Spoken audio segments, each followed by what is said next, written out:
so here's a little art thing about that. When you're drawing a widescreen panel, when you have a panel that is horizontal, your rule of thirds is broken up very cleanly in that panel. So you know exactly where to put.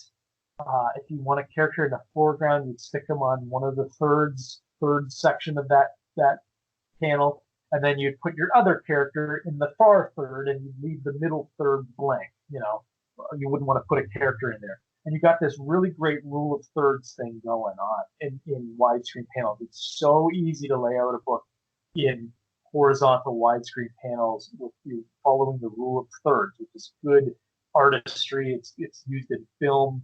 It's so easy to be used in film because of the fact that it's everything is shot in a horizontal film call it film gate. But when you're doing a 9-panel grid, all of your panels on that page are now vertical panels. They're actually like, so now you're employing the skills that you use to draw a cover, where your rule of thirds is actually now broken up vertically. So you have your top third of your page, your middle third, and then your bottom third. That's in each panel, and it becomes a lot harder to lay things out. You really have to. It's like there's so many times where I'm like, I wish I just had an extra inch on the side of the stinking panel so I could really, show action differently or have this pose flow better. Like you have to really think differently. Like how do I need this character doing a wide pose with his arm flinging out or something, or he's punching or whatever. Now it has to move more, instead of it going horizontally across the page, it's got to almost come into the foreground more. And so you have to kind of change. You really fight against a lot of your instincts as an artist when you're doing these 9-panel grids, and you have to think differently about how you're actually drawing the work. And I've had Watchmen and I've had Killing Joke right next to my desk here, and I flipped through those a lot, thinking like, well, how did Dave Gibbons approach like a scene like this where I need these characters in this room? Like how did he do it? Because he does it flawlessly through Watchmen with his 9-panel grid. Like every page is a 9-panel grid, and so it takes a different kind of skill, and really, I think that's also why this book has taken so long, because it just made me. I had to kind of like relearn how to draw a comic. It's a different kind of way of drawing a comic. Like your gut instinct is to do everything in big widescreen panels, and then now you're limited to this horizontal. It almost feels claustrophobic at some points the way that the layouts are. But once you hit it, once you get it, and you have a really good flow going through the pages, then you start to see like, wow, this is almost like animation. You're almost seeing like film coming to life in front of you with these characters making subtle movements and moving across those panels. Yeah. Yeah, the word I was going to use was cinematic because you sort of with the when it's 9 panels rather than uh, a 2 panel or a 3 panel page where you just see, okay, the character's here, now he's here, now he's over here. You can see those individual movements panel by panel, and it's almost like watching. It's like you're seeing a film strip, and you're seeing it more frame by frame of what's happening. Yeah, there's a lot of that in this book where there's sequences and scenes where there's multiple characters in the background of the scene. So I tried. If you read Killing Joke, there's a scene where there's a couple scenes where Joker, before he's Joker, he's sitting in like a bar. It looks like it's like a bar down at the docks or something like that. And there's all these characters in that room, and if you really pay attention to what's happening in the background, you're seeing like little movements of characters doing things. There's a guy throwing up on the bar, and then there's a guy hitting on somebody. I don't know. There's like different things that are actually happening, and he drew those characters each time. He had to show each time he had to have a wide angle shot. he's showing those characters moving about and doing different things, and that takes so much time. And I got a chance to do that on a couple of these pages, especially in issue 1. It seems worth that extra time because it gives more life to the world that the character is inhabiting. Exactly, and yeah, it slows you down. You're taking 3 or 4 days to drop page. Like that's like a whole week for one page. Yeah. But in the end, I think I'm hoping it'll be worth it. Like I hope people will, when they read it, I kind of hope they won't even notice it. They'll just kind of read the book and they'll just kind of get drawn in by it, and then maybe when they take a second look at it or look at the art, they'll start to notice, oh, that's kind of neat. Like, kind of broadcast that character moves from here to here, and then now when we cut to this other panel, that the character's now attacking Batman or whatever, like moving in and out of the scenes, moving to the background. I love that kind of stuff. I love those little attention to details, and you kind of want you want them to be subtle. You just want people to kind of subconsciously, when they look at the panel, see all these different things kind of follow the flow of the page. Yeah, it's again, I'm interested to see how people will react to everything in the film. There's another thing like we can talk about here is I put in so many little Easter eggs and little like winks and nods to classic Batman history. Like I really want to reward those people like you guys who know everything about Batman. Like I really want to reward you. There are things in this book that even go back to like the '66 TV show and to the original Batman issue 1, and like it's I'm excited. Like some people will see like I'm looking at a page right now. I'm not gonna say what's on it, but like there's these characters, and like I'm wondering if people will pick up on who they are, and Nice. it's like I think a casual reader will just read it and look at it and go, oh, okay, that's cool. But somebody who really knows their Batman will go, no way, like what, like that's nuts. Like, they'll I think they'll appreciate those little things. Like I'm a Batman fan like through and through. So, but like for instance, like in these preview pages here, the Batmobile that you see smashing through the gravestone is the Batmobile, the Boland Batmobile from Killing Joke. It's kind of a little bit of that fused with the Batman '89, but you can see on the last panel as Batman's walking towards the house, like you can see the little Batman, we call it like the Batman shield on the front of it. So yeah. I took like direct inspiration from that. The gravestones are actually, I believe, gravestones that Tim Sale drew in one of his Batman long Halloween books. It's so long since I've drawn this, but I do know that I was looking at his gravestones for reference, but I may have taken some liberties and changed them a little bit too. And then the next page, you're seeing inside the Batcave now. Like yeah. The fourth panel there is a homage to one of the panels from Killing Joke, where it shows the Batcave. I cut the T-Rex out of this shot because you see it in the other shots. Yeah, with the 8-ball. Yeah, and well, in panel 5, where it's showing like the Batman costumes inside the tube things there, like that the Batman costume there is the Boland costume from the reissue Killing Joke. He actually changes the logo on his costume in that issue. He cut out the yellow oval, and he just has like the Batman logo. And so I had that there as a little wink to him. And then there's a pair of dice up in the top corner too.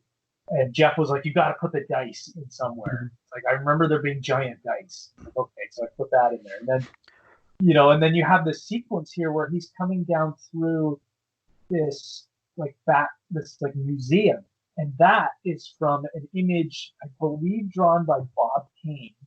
I'll look it up right now. Geoff had it in the script. Bob Kane bat. I don't know, maybe it wasn't Bob.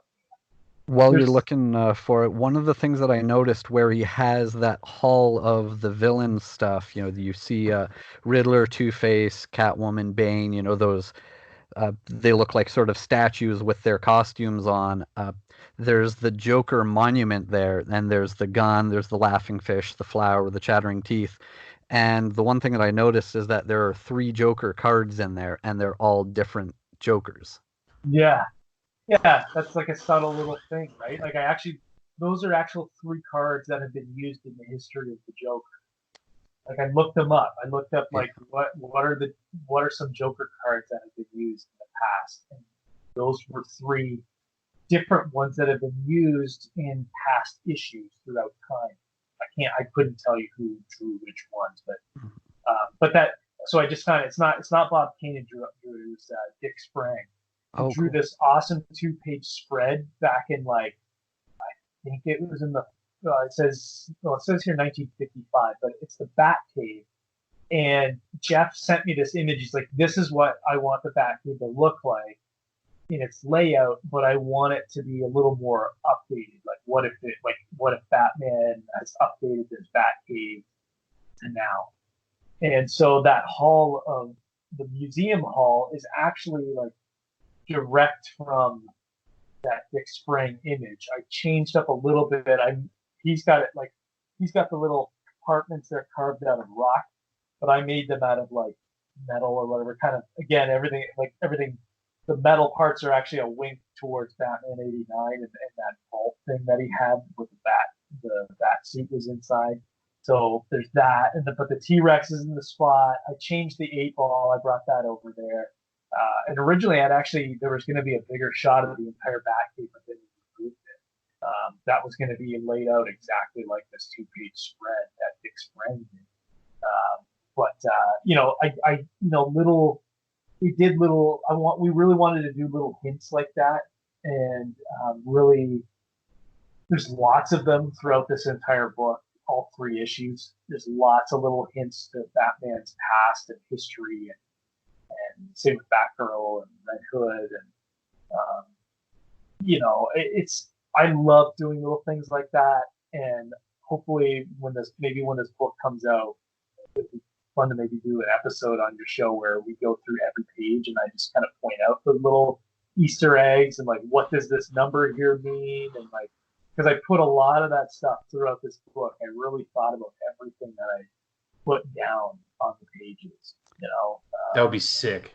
Yeah, we would be totally down for the first time that you were talking about 3 Jokers on the show here, you had mentioned coming on as each issue comes out, and we're still completely on board for that. Yeah, that would be fun too, especially since if we got a month between issues, maybe we can give it like 2 weeks after each book comes out, and then we'll do it. Or do one like right before the next issue comes out, and we'll there you go. kind of go through it and try not to be too spoilery about what's coming after, but just kind of go through some of those things, answer some questions. And yeah, I think that would be a lot of fun to do. Like I said, I put so much little like work into so many little hints, and like I'm hoping people pick them up. I hope they recognize it. Oh, he's kind of doing the same thing that was done in this panel from this issue of Batman. There's like literal there's I've tried to homage like different panels from Batman's history too, and Killing Joke especially. There's a lot of homage panels where I've literally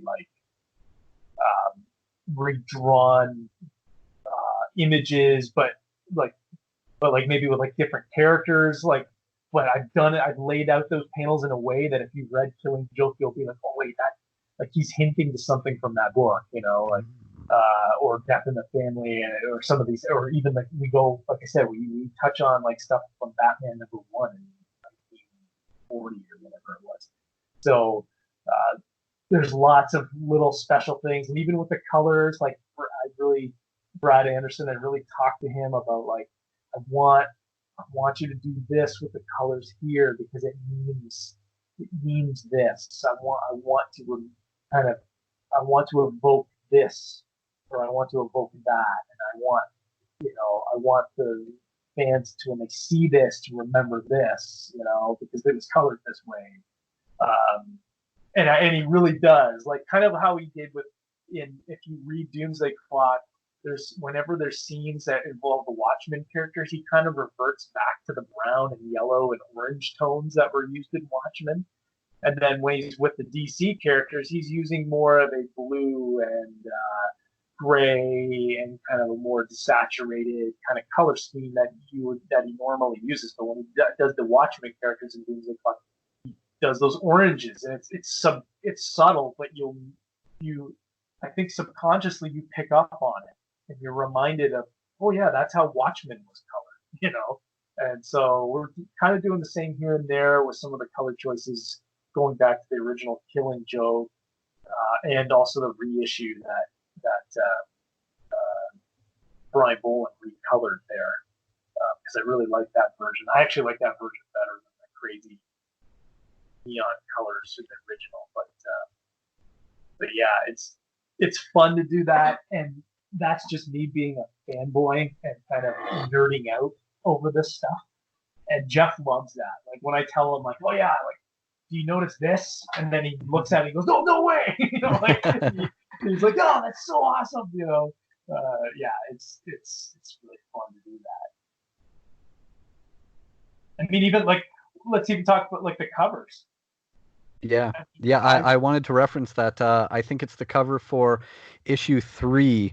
That might be one of the Batman #1 things that you were referencing, because that's the same pose for Joker from Batman #1. Issue two has the issue 2 cover? Okay. Golden Age Joker, yeah, and that really is like an homage to the first time you ever see the Joker, right? But like even the way that we laid out the covers, I really wanted to invoke Killing Joke. Like you've got this big face looking at you, right? Like it just like Geoff was the one who said, let's just pretty much do the cover of Killing Joke. And I was like, well, you think that's a little it's not really that subtle. He's like, no, it'll be so awesome because people have seen that cover for so many years, and it's ingrained in their subconscious that that when they walk into a comic store and they look at the shelf and they see, Three Jokers #1 and this big Joker staring at you with a crowbar, you'll be like subconsciously triggered to remember Killing Joke, and your brain will kind of connect the two, and you'll go, oh, I need this thing. Like this feels like it's a sequel to Killing Joke visually. And it is still such a sign of Brian Boland's style, to link perfectly to that. There was a cover Brian had done just, I want to say in the last 6 months, there was a Joker one-shot issue that was written by John Carpenter, and Brian did a variant cover for it, and it was very much that same thing, just super close-up shot of Joker was the entire cover. Yeah, I'm looking at that right now. Yeah. And I wanted to evoke. I drew these. I drew these covers about 3 or 4 times each issue, but I really wanted to invoke that. And I think when people see, like, we got a really cool logo for this book, and even that winks at the history of Batman, and it's going to be such a beautiful package in the end when we pick this book up, and we have ideas for like what's on the inside covers, and like I don't know, like I love that kind of stuff. I want this to feel special. I want this book to feel like you're gonna read something classic. You're gonna read. I just want to evoke that feeling. Like, I miss that feeling of like picking up comics. I want you to feel. I want you to feel like this book is something special and something different, and the big Joker faces staring at you, and even the Batman cover, the variant cover, just Batman just staring at you, and he's got blood all over his face, and it's like, I know myself, if I walked into a comic store and I saw both of these covers, I'd probably have to buy both of them. Yeah. That's just who I am, and that's how I do that all the time. If it's a book I really want and I see both covers there, I'll buy both of them. And because I love the art and I love the collecting aspect of it, and I really want to do that.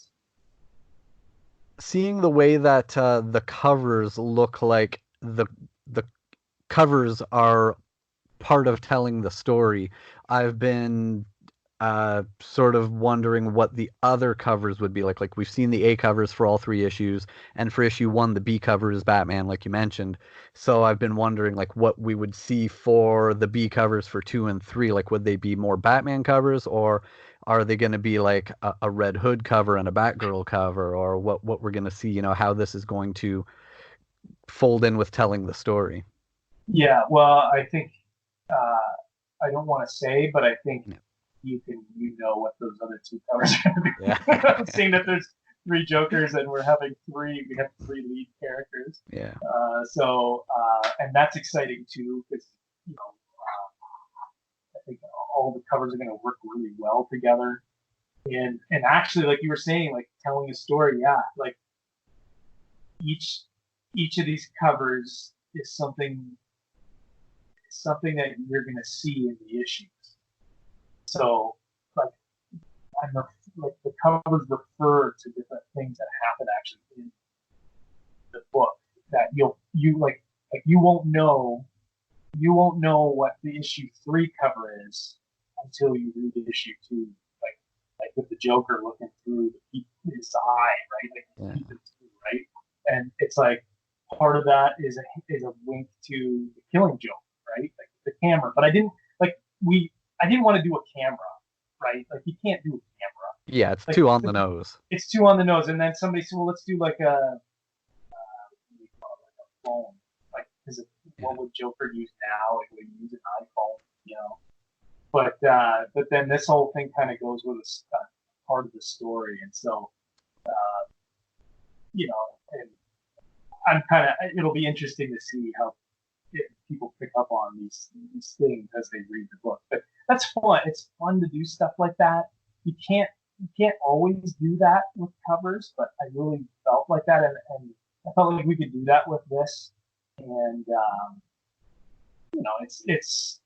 it also, I wanted to evoke just some classic things from, everybody knows that Jason Todd was beaten with a crowbar, so to have that image on the first cover kind of sets the tone. It's just like, this book is serious. Remember what happened. Get ready.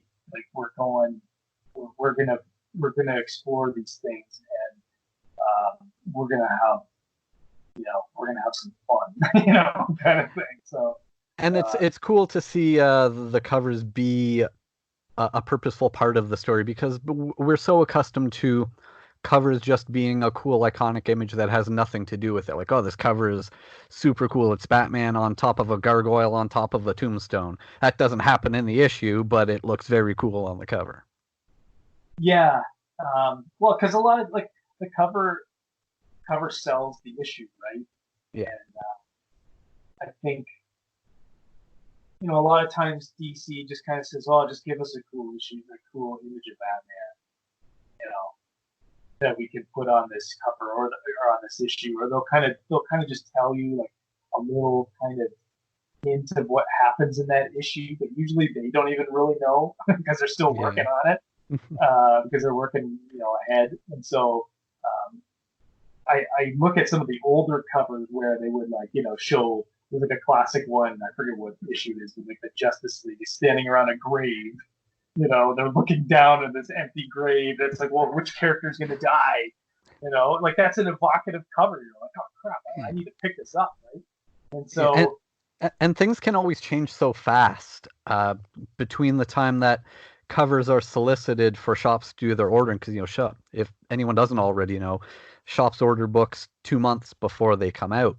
So the solicitations are out there. You see the cover, the variant cover, and it'll have a little bit about what is happening in the storyline. But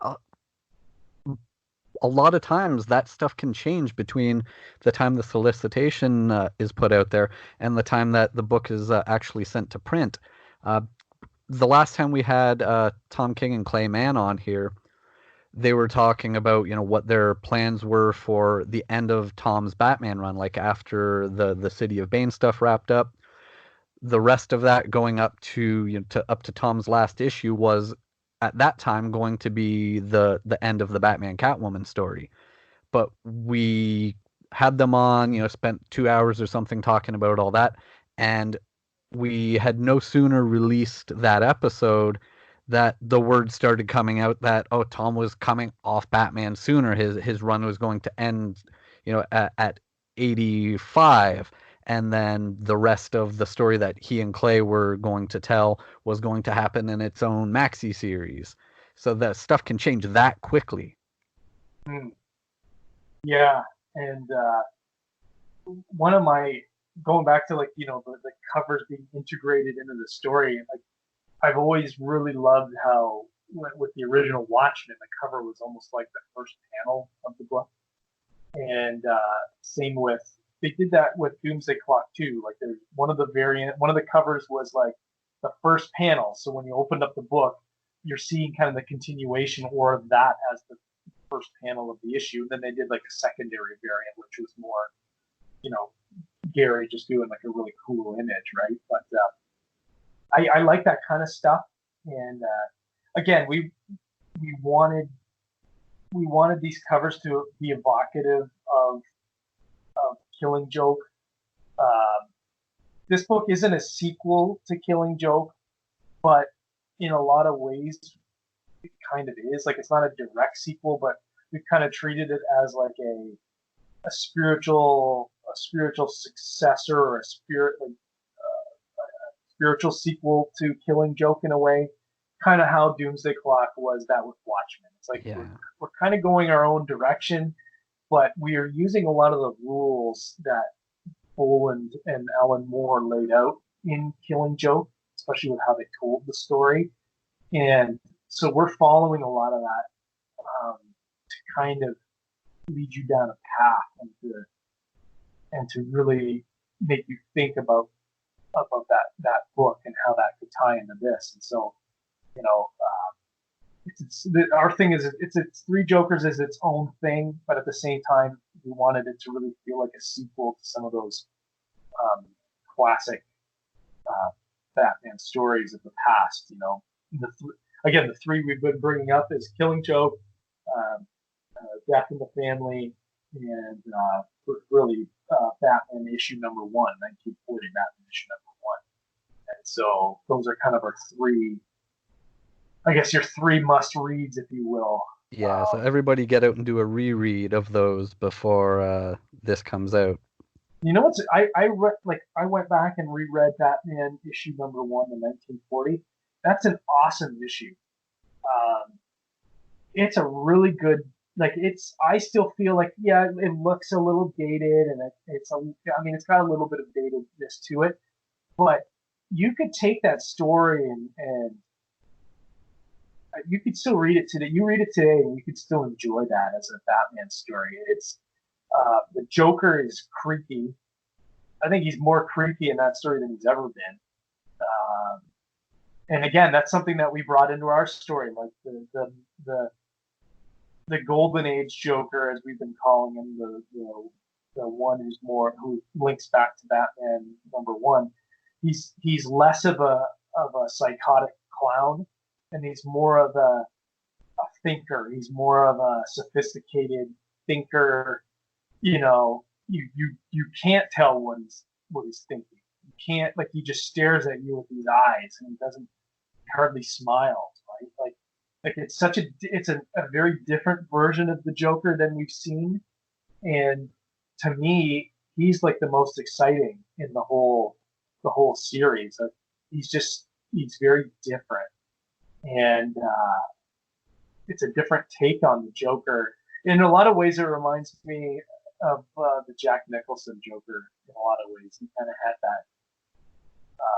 He kind of had that feeling to him as well in that movie, but it's a different take, and I think it's going to give the book a really interesting Joker that people I think they haven't really read because they haven't read that. Not too many people have read that classic issue, but people will be. I think they'll really like it. Well, so we have a bit of time before the series starts, but now we know exactly what we need to revisit and reread to prepare and get the best experience out of this. We could keep you here talking about this forever, but we've already taken you over time. Now, we've already done, I'm sure, the lightning round with you before, so I'm just going to do one question here. So the previous guest we had on, we have this tradition where a guest leaves a question for the next guest. So we spoke last with Steve Orlando, and I'm sending you a photo here that he sent to me. So this is a character called the Vagabond Prince. Okay. So he was a character created by Joe Simon and Jack Kirby. So he was his name was Ned Oakes.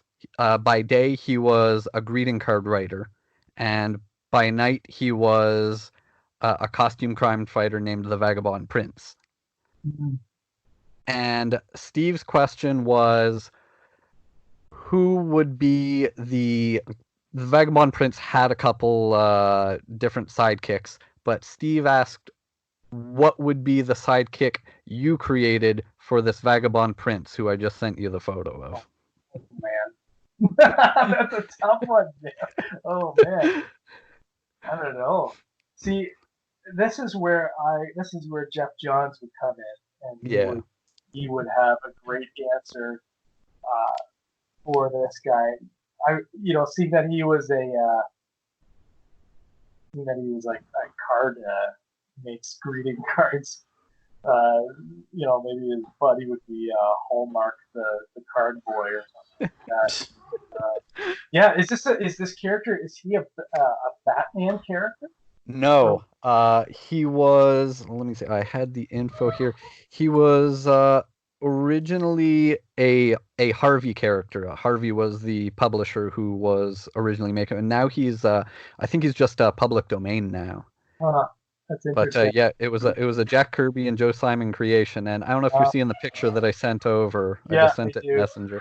This guy looks like he would have lived like this crazy flashy lifestyle, and like they would have made a documentary about how he like killed like 8 people and dug them up in their backyard. That's what this guy looks like to me.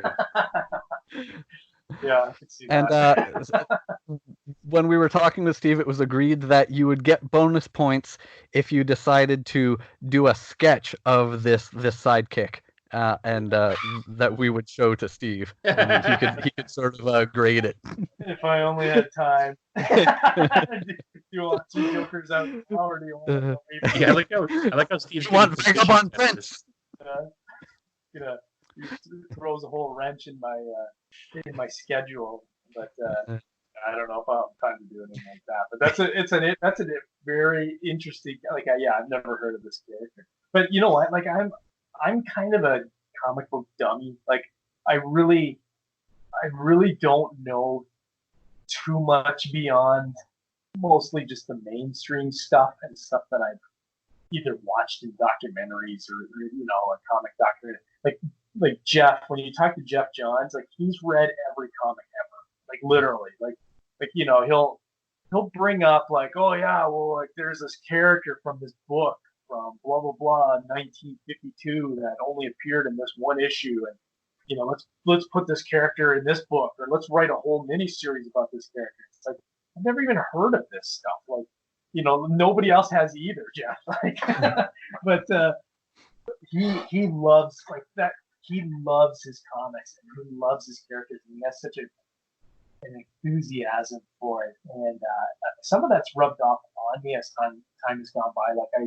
Like when we were doing Dark Side War, I I'd never sat down to really read any of the Jack Kirby Fourth World stuff, right? And so I sat down and I started reading it, and it was so wacky, but it was very enjoyable, and I really liked it. And he would point me towards different books to check out, and even now, like we're already starting to do some research for our next project. It's like, here, this, check out this. What do you think about this? If you find anything, send this over to me. And so I've been sending in different things over, and what about this and that, and he just loves it. He'll tell you, he'll like call you back and be like, yeah, I just read like 4 issues of that. It's like, well, I just told you to read the first one. You're like, no, but I needed to read the next 3 because I needed to know what happened. So. You've told me before about how driven Geoff is. Like you described how you would get a text from Geoff at 8 a.m. while he's on his way to the gym about some idea that he had for what you're working on. And 8 a.m. for us is 5 a.m. for him in California. And he's at 5 a.m. he's already excited texting you ideas.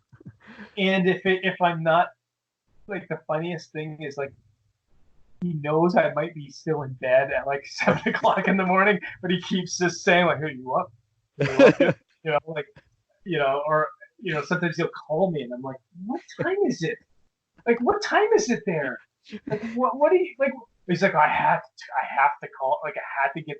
It's like he has to when an idea or something pops in his head, he has to talk to you. He gets so excited about it, and I love that. It rubs off on you, and as a creator, it makes you that much more invested in the story and in the world and what he's trying to set up. It's something that no other writer I've ever worked with even does. When I've worked on different writers, they've been great. But they don't call you. They don't talk to you. They just send you a script and maybe an email here and there, and maybe a little bit of a text every once in a while. But Geoff will call you, and he'll be like he'll send me the script, and then he'll call me 5 minutes after. And he's like, "Did you check it out?" I'm like, "Buddy, it's like this is a 48-page script. It's gonna take me like 2 hours to read this thing." But he's calling me 5 minutes after he sent it. Like, yeah, okay, but did you like it though? Yeah, it's like I've read the first page. What did you think of the end? Yeah, but he give it to me straight. Yeah, he just gets so excited about it, and that rubs off on you. And just talking it over, and I've mentioned this on Twitter. Like we had our book, we had it all plotted out. We knew exactly what was going to happen right to the end. And then one day this was a couple of months back. One day we were having a conversation. We were angry about something that was going on with our book in BC. And, there was a little bit of a dispute over some stuff. And we were just so angry. And then all of a sudden, I just blurted out an idea. And he stopped, and I didn't hear him. And I was just like, Geoff, are you still there? And he's like, wait a minute. and then he just comes back and he's like, we made the ending of this book even better, and the ending went from a 10 to a 20. It was just like we cranked up the knob, and so he was just so jacked up about this, and went back and rewrote that script, like rewrote the whole ending of it in like 10 minutes. And that wouldn't have happened if we weren't communicating. Like we would have just stuck with the ending that we originally had, and it's still in there. It's still an awesome ending, but we added an extra piece to it, and it just takes everything up so much better. Makes it so it's gonna freak people out. It's so good, and that's something that wouldn't have happened if we didn't communicate. I mean, he calls me almost when we're working on something. He'll call me almost every day, at least once, even if it's just like 5 minutes. Like he likes that interaction, and he likes to keep you focused and fired up, and and he throws out little things like, yeah, this would be kind of neat to show in this sequence. Like, why don't you put this in the background or whatever, you know? Or he's pitching you ideas for something else down the road, or the other day we just talked about life in general and what was going on, and so that connection is something. Once I found that, I was just like, I don't want to work with anybody else. This guy, like, he's able to elevate my work because of this, and we have such a great relationship. You know, And it's great to hear when a book like this, or any book really, is a collaborative effort between the creators. So I know there are writers out there who don't even don't care to hear thoughts or suggestions from their illustrator. So it's cool when there's collaboration like this. yeah, I strongly disagree with. Like, I would strongly disagree with any writer who wouldn't want to collab. Like, I'll never do that again. Like, Yeah, I know you had the experience before. yeah, right now I swear I will never work on another comic book ever where I don't have a say in the story, and like I should post a picture sometimes. I'll post them sometime soon, maybe right before the book comes out. But I went down to, like, 2 years ago around this time, I went down to LA, and we went in Jeff's office and we sat there for the whole day, and we just wrote out the whole story on a whiteboard. And we only had the beginning and the end. Like, let's hear some ideas. And so, like, I would, we'd be tossing out ideas, and this whole thing, just like, the whole story just formed, and we moved bits and pieces around. We took pieces out, but the best thing about Geoff is just the fact that he listens to you. Like, when I say, like, hey, wouldn't this be cool if this happened, or I was thinking about this, or even I even can go to him and say, this has happened a couple times. I've gone to him and say, you know what, I'm drawing this page right now, and I just don't think that this works. I don't think that this scene works. I think we need something different. And a lot of writers, if you said that to them, they would take offense to that. They would, how dare you question what I wrote in that script? Geoff goes, all right, I'll change it. What do you think would work better? Okay, well, I think maybe something like this would work. And then he'll go, well, what if we did this? And then it changes. And then he'll say to you after, like, you know what? Like, that's a really good change. Like, we needed that. And I really appreciate that you said something. And I think a lot of this comes from his work in Hollywood, where he's writing stuff collaboratively with writers. Like he's doing the Stargirl show, and it's going to be coming out sometime soon here. But he said, like, one of the toughest parts of that job was that he was like the lead writer, but he had a whole writers room of people who were writing these episodes, and he had to make sure that everybody was on the right track. And he said that he really appreciated people who were fired up and came up with these really good ideas and tossed out good ideas. And I think I also think Geoff is humble.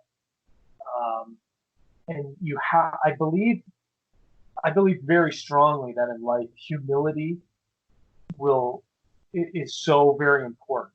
And I try to practice humility as much as I can. When somebody says something about, when an editor says you need to change this about your art, I try not to argue, because I want, an extra eye looking at things and helping me become better. And Geoff is humble too. You can say to him, hey, I don't know if this is working, or I think we need something a little more here. And he will take that to heart. And I've never had him once get angry or say, no, this is how it has to be. Or if he really believes it's how it has to be, he'll explain why. And usually when he explains it, you go, oh, okay, yeah, I see that. And it's just, if all comic teams worked this way, I think you would have so much better comics than what we have. Sadly, I think a lot of this gets thrown by the wayside when you're doing bi-weekly comics or weekly comics like they've done in the past, because you can't as an artist, you're pretty much like, this is why I didn't want to do bi-weekly comics. This is why I will never do a bi-weekly comic. It's because you're just simply a cog in the wheel. You're thrown into it. They say, here's your script, because I wrote these 3 months ago, and everything that's in it is being affected in the scripts I'm writing now, which come after your 3-issue arc or whatever, and you can't make a change. There are things in I didn't really enjoy working on Batman Eternal too much, because I couldn't make any changes. I didn't like certain sequences, and I thought I wanted to add. I want different stuff to happen in this. I don't want to draw this. This is boring, or whatever. And I couldn't. Nothing could change because everything was already set in stone, because everything relied on that, and so you had no say in it. And with a bi-weekly book, like, maybe you'd have a little bit of say if you could get in there, but and talk with the writers. But a lot of it is just tossed to you, and here you go. And if you don't like it, too bad. And yeah, to be handcuffed like that, and know that you aren't as happy with the work you're putting out as you could be, can't be as enjoyable an experience. No, and I think the readers can sense when a writer and an artist are gelling and they're clicking together. It's like when you're watching a band and everybody's just feeding off each other, but you can just see that.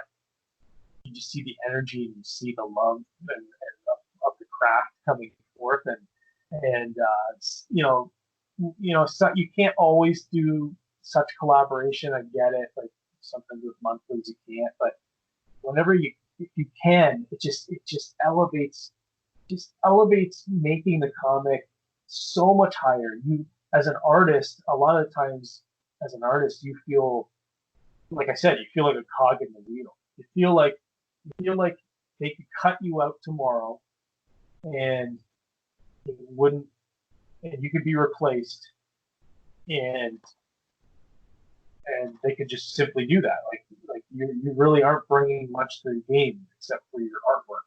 And I realize that, the artwork means a lot in a visual medium, but I feel like a lot of times as an artist, that's how you feel when you join on a project. The Geoff Johns books that I've done, he's always included me. And the books that I did, like the Swamp Thing book, Tom, in fact, I shot out the idea, kind of my basic idea of the story plot, and he took it and ran with it, and he changed it up and made it better. But he listened to me, and he collaborated. And sometimes in that book, he said, I want to make this a splash page instead, or let's add more panels to this, or whatever. And he listened to me, and that was a collaborative project as well. And then look what happened. Yeah, and you can see the result. Well. You can see what the result. And so it's a secret, and Geoff believes in it so much. Like, he believes a comic book is 50-50. Like, he believes in that. And he says, you make me look good, I make you look good, and we work off of each other.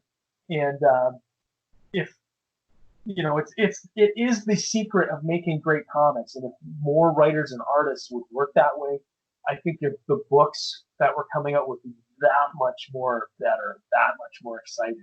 It's like people are, I don't know, it's just we live in an age where people don't want to take the time to call each other and talk things over. But Geoff, there's a reason why Geoff's stuff is so vital to the mythos of the characters that he's worked on. Mm-hmm. And I work in a comic shop, and if someone comes in and says, I want to read some Green Lantern comics, where should I start? Have you read any Green Lantern before? No. Then start with Geoff Johns' run, because nothing else matters until you've read Geoff Johns' run. Mm-hmm. Mm-hmm. Yeah. And I don't know. I really love working with him, and he makes me feel like I am a 50-50 creator in the book. Mm. And to me, that's something that's special. And I think that people can sense that when they see the book. They see that there's a collaboration there, and an equal. We kind of have an equal. I mean, I refer to him on a lot of things. He's very wise, and he knows his comics. He knows his comics better than me. He's even a great artist, and he just knows how to tell a story visually. And his work, I think, in film has also taught him how to approach comics a little differently and not waste space, not waste time. That's something that we've really talked about with this book. Is that we want to always keep moving. If we have scenes where characters are talking, we want them to be doing something while they're talking, either driving or interacting or moving through a sequence or a scene or walking or we don't want to just have them just standing there talking to each other. That's boring.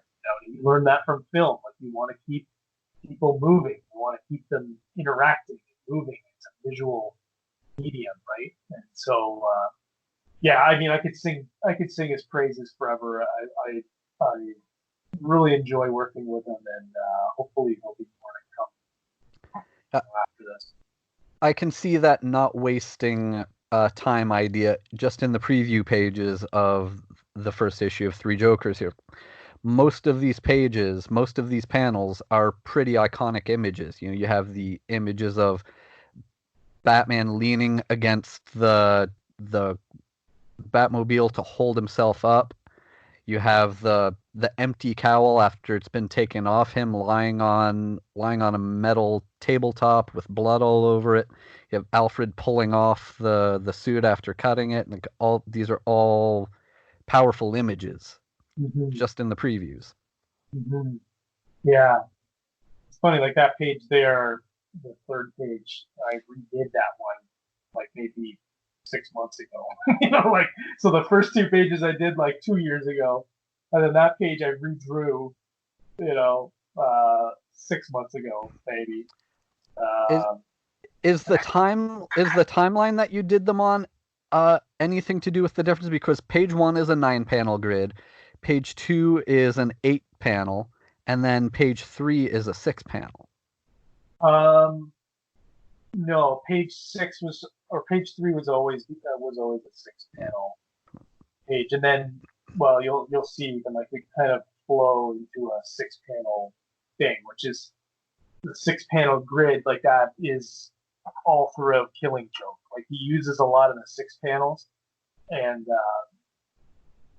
Brian Boland does when when he goes into a couple sections there. And so again, like the opening of Killing Joke is a 9-panel page, so that's why we did that. And then we go into some 6-panel grids, and we kind of bounce back and forth between those. The 6-panel grids are really nice too. You'll see. Like there's a reason why we use them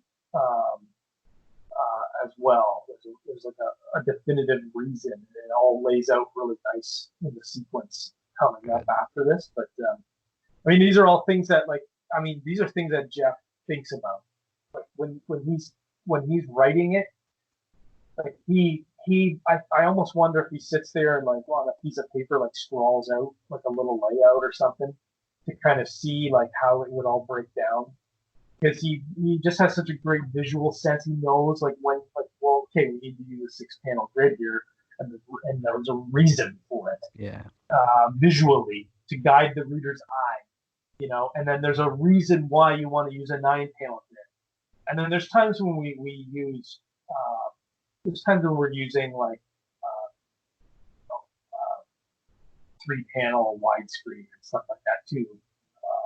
But everything has its reason, and a lot of it is pacing too. Like you want to speed up, you want the reader to like slow down, and then you want them to speed up, and then you want them to slow down again. But there's cool reasons for why you would do that, and why you use these different panels and different layouts. But everything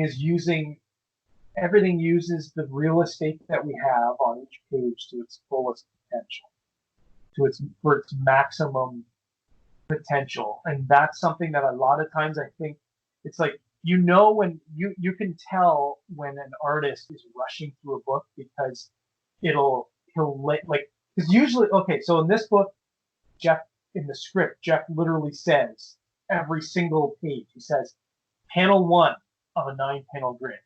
Here's this. Panel 2 in the position of panel 2 on a 9-panel grid.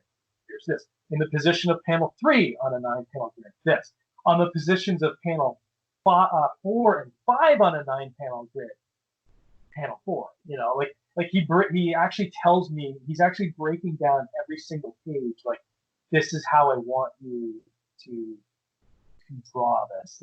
I want this panel a little bit bigger, but I want you to still keep this structure.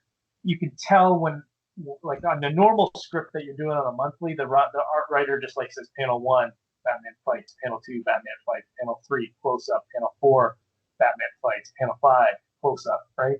And I know myself, whenever I was running behind time, I would make sure that close up of the face was really giant, so that it takes up a lot of space on the page, so that you don't have to draw such big panels for all the other panels, so that they go quicker, right? Like, but with this, you don't have that option.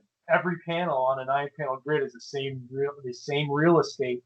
So if you're going to do a close-up, you do a close-up, but it's going to take you equally as long to do that close-up, or it's probably going to take you longer to do all the other panels because maybe they're farther back. You got to draw background and everything. Like you can't really cheat too much with a 9-panel grid.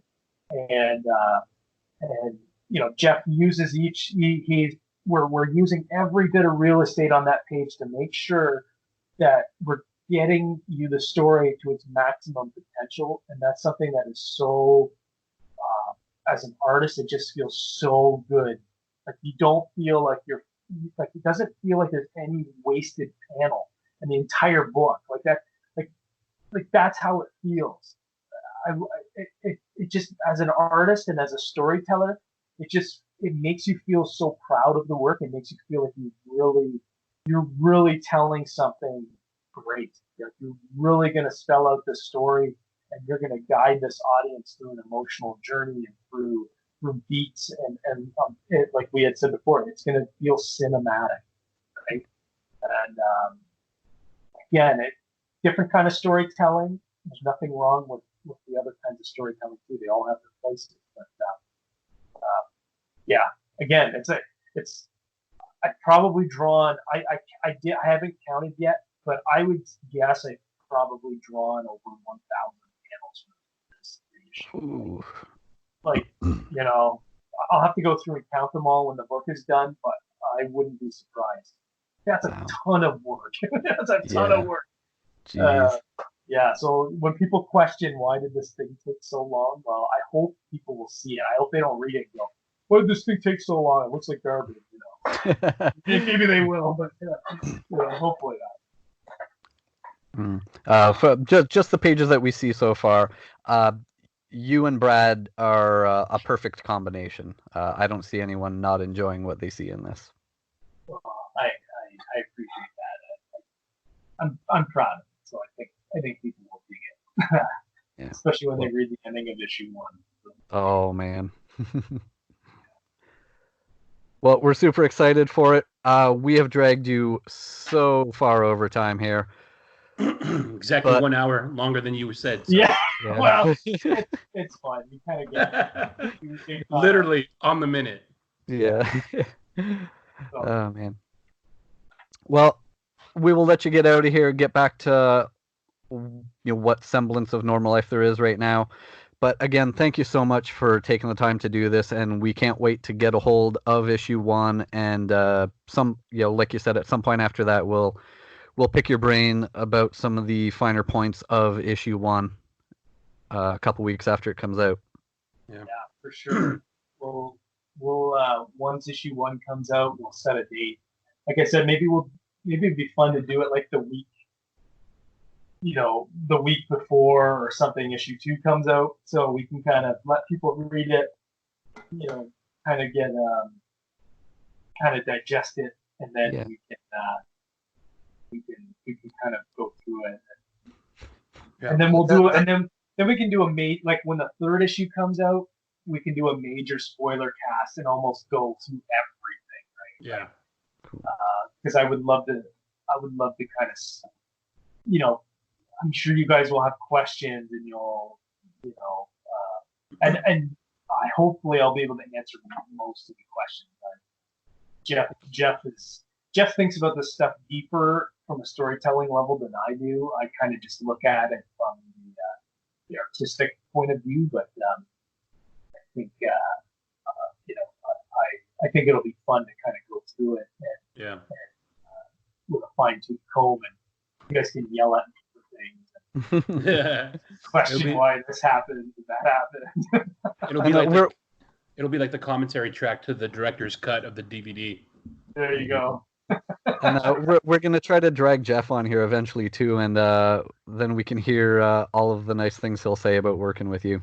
Oh, well, that'd be fun. Yeah, I'll hopefully even though he's quarantined, he's still super busy writing like 20 different things all at once. So hopefully maybe we can both get on at some point together and do one of these interviews. Yeah, that's the way to do it. It is. I can say from experience, it is super fun getting to do a deep dive on an issue or on a full story with two of the collaborators together. Yeah, for sure. It'd be really fun. I've been toying with the idea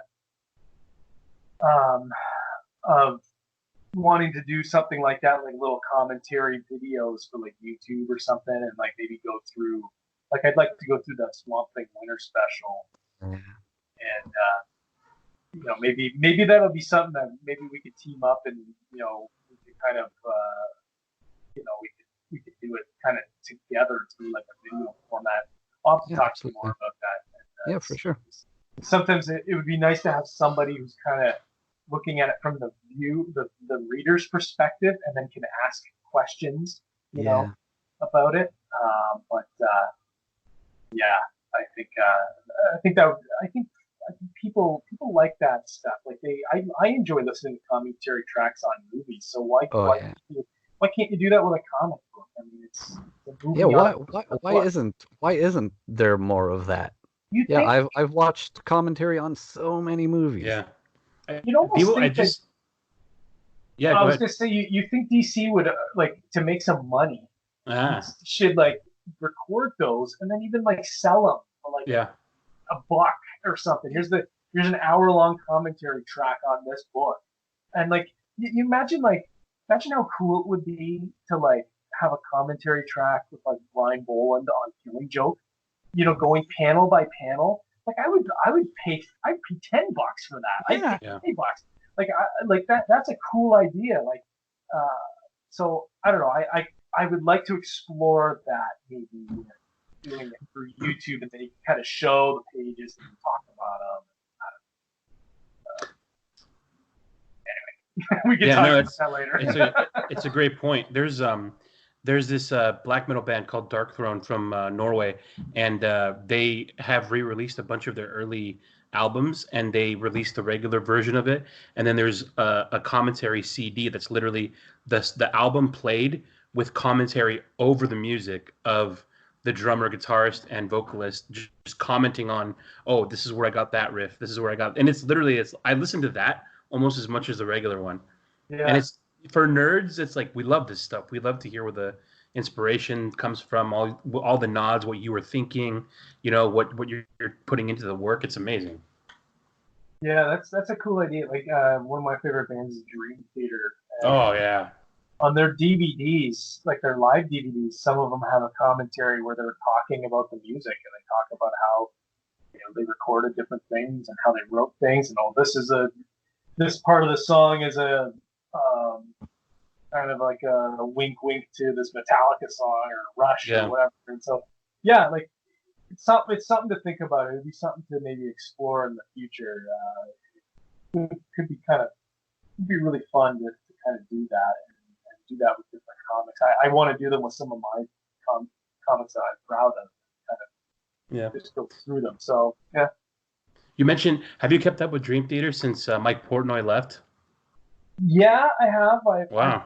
I actually went and saw them on their last tour. So I'm not as big of a fan of their music without Mike Portnoy. Yeah, yeah.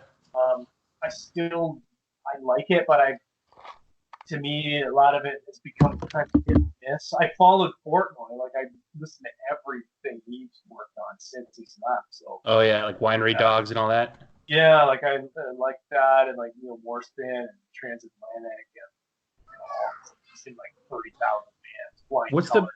What's the band that he's doing with Tony McAlpine? Which one is that? Oh, I can't remember. He's got like that dude's like so many bands. Yeah, he's got like 13. Tony McAlpine is a nut job on the guitar though. Yeah, he's awesome. He's really, really. But yeah, I listen to a lot. I like that. I like him a lot. I like Mike Portnoy. I've always really liked him. Didn't he just announce another band? Yes, I forget what it's called, but yeah, it's like a cover band. Like they're doing like metal covers of like unmetal songs or something like that. Okay. And it's something a little different, or they picked song. It's like something like best metal songs from the 70s, and they've kind of redone them. So I'm looking at it right now. It's Bobby Blitz from Overkill, Phil Demmel. Oh my God. I bet he's the type of guy to call his bandmates at 5 a.m. and say, "Hey, I have an idea." Oh yeah, he is. He is. So yeah, we got that probably in common. But no, yeah, I love that kind of stuff. Cool. Thanks so much, Jay, man. We really appreciate you taking the time. No problem. We'll definitely do it again. Hopefully, like we were saying, hopefully everything kind of clears up here in the next couple weeks or months, and we can get back to retail. I know for sure that we don't want the book coming out digital first. I don't know if they've changed their plans on that. I haven't really paid much attention, but we want to make sure that this book comes out as a physical book, because that's part of the experience of it, and we really want to support the stores and make sure that people are heading out to the stores. And hopefully, we'll have some cool sort of news about some of our plans, coming up. DC is really, since we've kind of are nearing the end now, getting close to the end, and we have a release date. DC's really stepped up like their excitement, and they really are. They want to pour a lot into this, but I think also a lot of that just depends on how things go with all the coronavirus stuff. And just here's another little thing that people don't know. We originally wanted the book to come out April 1st. And then again, it's like I believe everything happens for a reason. Just couldn't talk them into putting out issue 1 on April 1st. Just don't know what it was. It was just like they just couldn't get them to go for that. And then now looking back on it, it being moved to June. We still don't know. Maybe it'll be delayed even further, but it would have really thrown a wrench into this thing. And I mean, they probably would have just delayed it, but we didn't know we didn't know all this stuff was gonna come up, right? And it just feels like, if this thing comes out in June and things are kind of back going in June, it might feel like it's the right time to release it then, and kind of hopefully give a good shot in the arm to the comic book, for the retailers, and hopefully really drive a lot of people back to the shops. That's what we want to see. And we wrote this book as a love letter to Batman and to the fans. I believe 100% that fans deserve the best comics, and personally, I don't feel like they've really been getting the best comics out of creators over the last few years, but that's the topic for another time. But I really feel like this is a love letter in a lot of ways to the fans as well, for their support and for what, for their love of comics. And so hopefully all this stuff will pass by fairly soon, and we can get back to the hobby that we love, and get back to these characters that we love, and support the stores, and support the companies that we love as well. And looking forward to that. And I think fans are gonna really pour out their support to the comic stores once everything reopens. I really do. Yeah, Awesome, I'm sure the community always comes out. Mm-hmm. All right, well, I think we put a pin in it there. Awesome. Well, thank you again. We've said it 5 times, but so much appreciation for you taking this time to do it. And we will chat with you again soon, and we're going to make sure that nobody misses this book. Awesome. Thanks, guys. And we'll get together after issue 1 comes out. When you're reading it, write down all your questions and all your hate mail and everything, and then we'll be able to discuss it. No, I keep talking like as if we're really gonna, anger people. I don't think so. I think you're gonna read these books and be jacked out of your mind. It's gonna be like, yes, like this just feels so good, so classic. I really like. There's so many great moments in these books. I really think people are gonna love them, and I'm looking forward to the reaction. Awesome, man. All right. We're looking forward to it. All right, guys. Have a good night. All right, man. You too, man. Well. Yeah, you too. I'll see you guys. Talk soon. Yeah. All right. Stay safe. You too. Bye.